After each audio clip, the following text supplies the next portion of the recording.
Hello, good evening. तो कैसे हैं आप लोग?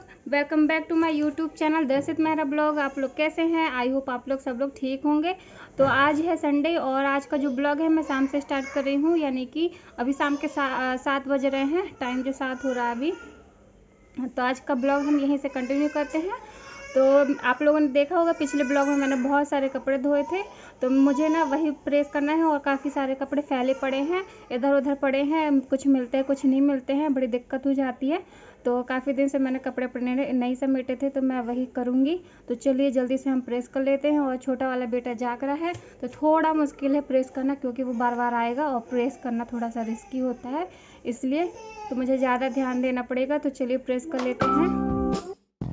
तो ये देखिए मैं आ गई थी कमरे में प्रेस करने के लिए। तो मैंने सारे कपड़े ढूंढ के जो मैंने पहले भी धो करके रखे थे उन्हें भी मैं ले करके आ गई थी। और मैं ज़मीन में ही ना एक दो चादर इस तरीके से बिछा करके प्रेस करती हूँ। और पलंग में मैं नहीं करती हूँ, ना ही मतलब कोई टेबल तो है बड़ी, लेकिन मैं उसमें नहीं करती हूँ, क्योंकि दर्शित का थोड़ा सा डर लगा रहता है। वो आके वायर खींचने लग जाता है, कहीं बटन बंद करता है कहीं चालू करता है, इसलिए। और ये देखिए कितना परेशान कर रहा है।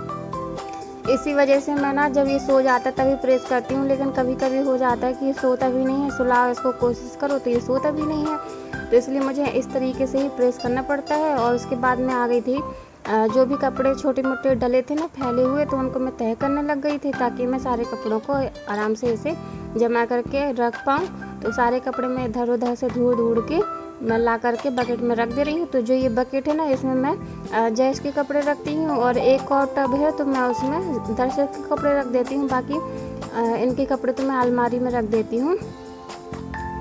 तो बस सारे कपड़े मैंने अरेंज करके रख दिए हैं। ऐसे में ना हमें आसानी हो जाती है ना, कपड़े कभी कभी हम कहीं जाते हैं तो मिलते भी नहीं हैं, और इतने सारे कपड़े हैं ना कि जगह ही नहीं बचती कहीं रखने के लिए, इतने सारे कपड़े हो जाते हैं।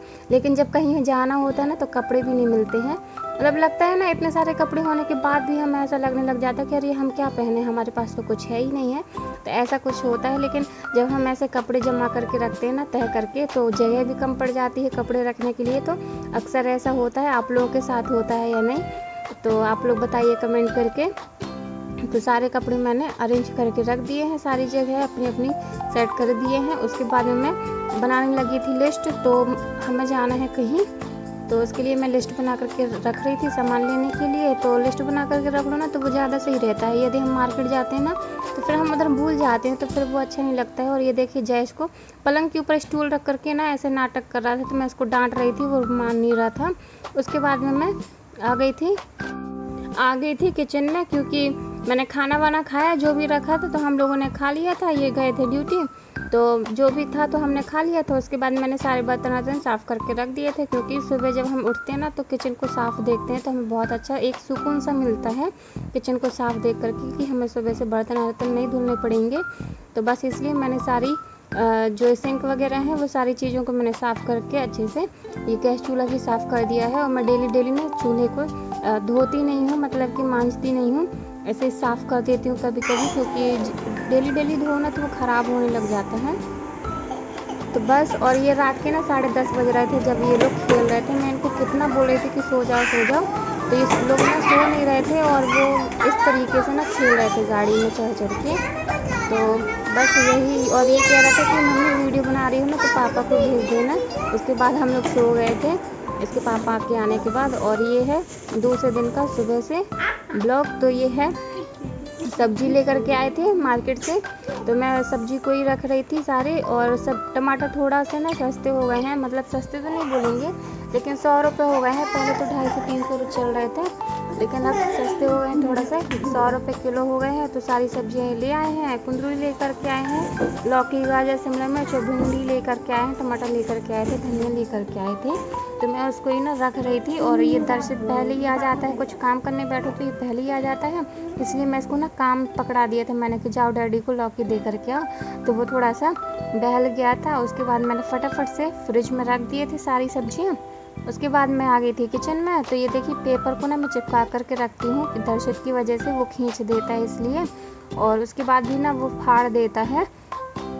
तो वो ना 4 दिन भी पेपर नहीं चलते हैं अगर हम उधर पे जमा करके रख देते हैं। उसके बाद कंटेनर में भर रही हूँ मैं चावल और आटा, क्योंकि डिब्बे का ना सारा राशन ख़त्म हो गया था और चावल मैंने कहा जब पूरे ख़त्म हो जाएंगे तभी डिब्बे में डालूंगी। तो फटाफट से मैंने चावल डाल दिए थे। उसके बाद मैंने आटा भी पलटा दिया था, डिब्बे में भर दिया था अच्छे से। तो ये 10 से 12 किलो आटा है। मैं इतना ही गेहूँ पिसवाती हूँ एक बार में, क्योंकि हमें कभी कभी इमरजेंसी में गाँव भी जाना हो जाता है। तो ऐसा हो जाता है, ऐसा मेरे साथ ना कई बार हुआ है कि हम आटा पिसवा लेते हैं या ले लेते थे और गाँव चले जाते थे तो वो आटा ना ख़राब होने लग जाता था। इसलिए क्योंकि मैं तो वहीं रुक जाती थी कभी कभी 1-2 महीने के लिए जब जयेश नहीं पड़ता था, इसलिए तो बस इसी वजह से मैं 10 से 12 किलो ही गेहूँ पिसवाती हूँ एक बार में। तो बस वही मैंने भर के रख दिया है। उसके बाद मैं नहाने चली गई थी और आकर के मैंने खाना बनाने लग गई थी। तो आज मैं बना रही हूँ आलू के पराठे। तो मैंने आटा लिया है, उसमें थोड़ा सा नमक डाला है और डाला है मैंने थोड़ा सा तेल और अच्छे से ना इसका सॉफ्ट डो लगा के तैयार कर लूँगी और इसको ढक करके रख दूँगी ना तो ये थोड़ा सा सेट हो जाएगा, मतलब कि और अच्छा सा हो जाता है। तो एकदम सॉफ्ट पराठे बन करके तैयार होते हैं।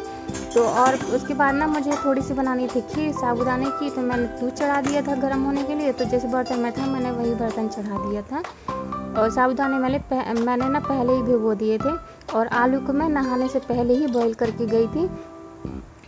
तो आलू को मैं छील ले रही हूँ और अच्छे से ना इसको मैश कर लूँगी। और साथ में दूध में ना उबाल आने लग गया था तो मैंने डाल दिया था साबूदाने भीगे हुए। तो धीरे धीरे जब तक ये पकती रहेगी तो हम आलू की जो स्टफिंग है वो बना करके तैयार कर लेंगे। तो मैंने डाला है इधर पे अजवाइन, थोड़ा सा सौंफ डाला था, थोड़ा सा जीरा डाला था और उसके बाद मैंने डाली थी थोड़ी सी कसूरी मेथी, इससे अच्छा टेस्ट आ जाता है। और उसके बाद ना मैंने 1-2 बार चला दिया था खीर को, क्योंकि ना ये नीचे बैठ जाते ना साबूदाने तो जलने लग जाते इसलिए। और उसके बाद मैंने डाल दिया था इसमें कद्दूकस किया हुआ थोड़ा सा अदरक और साथ में मैं डाल दूँगी इधर पे मैंने पहले ही प्याज कट करके रखी हुई है बारीक बारीक, तो मैं उसको डाल दूँगी। साथ में मैं थोड़ा सा धनिया डाल दूँगी। तो धनिया की जो पीछे की डंठल है ना वो मैं चटनी के लिए बचा ले रही हूँ। और मैंने धनिया डाल करके डाल दिए हैं इसमें मसाले। तो मैंने हल्दी डाला है और धनिया डाला है, मिर्च पाउडर डाला है, बस इतने ही मसाले मैंने डाले हैं। और साथ में मैं खीर में डाल दे रही हूँ शक्कर, तो अपने हिसाब से। लेकिन हम लोग ना मैं थोड़ा सा कम मीठा खाती हूँ, बाकी ये तो थोड़ी खा लेते हैं। तो इनको भी हमारे घर में सारे लोगों को ना साबूदाने की खीर बहुत अच्छी लगती है। तो दर्शित भी खा लेता है और जयेश भी खा लेता है, इसके पापा को भी पसंद है। तो मैंने सोचा आज बना लेते हैं। तो आज मैं आलू के पराठे, चटनी और साबूदाने की खीर ही बना रही हूँ लंच के लिए। तो जी ये देखिए हमारी स्टफिंग ना अच्छे से तैयार हो गई है। और मैंने खीर को ना पलटा दिया था दूसरे बर्तन में, क्योंकि वो बन गई थी और फालतू में ही थोड़ा किचन में ना जगह कम पड़ जाती है, तो जगह की वजह से मैंने उसे पलटा दिया था। और उसमें लास्ट में मैंने इलायची पाउडर डाल दिया था। उसके बाद मैं चटनी बनाने लग गई थी। तो यहाँ पर मैंने ले लिए हैं टमाटर, थोड़ा सा अदरक ले लूँगी और थोड़ा सा 2-3 कली मैंने लहसुन ले ली है, धनिया ले लिया है। और उसके बाद मैं नमक डाल करके इसको पीस लूँगी। तो ये हमारी तैयार हो जाएगी टमाटर की चटनी। तो बस, और ये देखिए जैसे स्कूल से आया था तो ये साथ में फ्लैग और वो हाथ में पहनने के लिए जो बैंड आता है वो ले लिया था उसने, रास्ते में ही पापा से लिवा लिया था उसने। और उसके बाद में मैं बनाने लग गई थी पराठे। तो मैं सारी मतलब कि मैं ना 5 से 6 लोइयाँ जो हैं एक साथ तैयार करके इस तरीके से रख लेती हूँ, ताकि ना फिर फटाफट से पराठे बेलने में और सेकने में हमें दिक्कत नहीं होती है। नहीं तो फिर हमारा एक पराठा सेक जाता है और हमारा जो पराठा ना वो बेल भी नहीं पाते हैं हम। इसलिए मैं 4-5 लोइयाँ ना स्टफिंग करके ना तैयार करके रख लेती हूँ। तो इस तरीके से थोड़ी से जल्दी बन जाते हैं और जल्दी भी काम हो जाता है। और देखिए एकदम बढ़िया से ना पराठे बने थे, एक भी नहीं फट रहे थे, बढ़िया से फूल फूल करके ना तैयार हो रहे थे और बहुत ही टेस्टी पराठे बन करके तैयार हुए थे। तो हम लोगों ने बना करके खा पी लिया था, मतलब लंच कर लिया था, क्योंकि हमको जाना था शाम को घूमने। तो उसके लिए हमने फटाफट से लंच करके थोड़ी देर आराम कर लिए थे, आधा घंटे के करीब मैंने आराम कर लिया था। और ये है आज की लंच की थाली, साबूदाने की खीर, चटनी और आलू के पराठे। तो आप लोग भी खा लीजिए। और उसके बाद फटाफट से हमने खा लिया था। और आज का वीडियो मैं यहीं पे एंड करती हूँ, क्योंकि काफ़ी लंबा वीडियो हो जाएगा। तो मिलते हैं हम नेक्स्ट वीडियो में, तब तक के लिए बाय बाय।